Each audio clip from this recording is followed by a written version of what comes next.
In this video, we're covering the replacement of the individual chromotherapy lights. For this, you will need 2 people and a pair of pump pliers. The first step when undertaking any maintenance on your shower is isolating your water supply. Using the pump pliers, disconnect the water feed from the top of the monsoon shower head. Next, you need to use the pump pliers to remove the securing nut on top of the shower. It's very important your assistant steps inside the shower and holds the shower head in place. Firstly, it assists in removing the nut as it gives the person removing it more purchase. But secondly, it also prevents the shower head falling into the tray once the nut has been removed.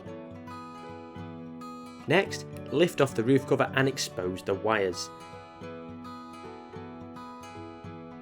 It's important to note these lights feed the power in a circuit, so if one fails, many lights may not work. The easiest thing to do is locate the first failed light in the circuit and bypass it. Check the lights and see if they all light up.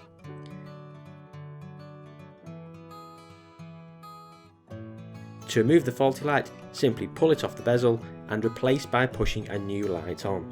Reinsert the light into the circuit. Now replace the roof cover, ensuring all wires are inside the cover.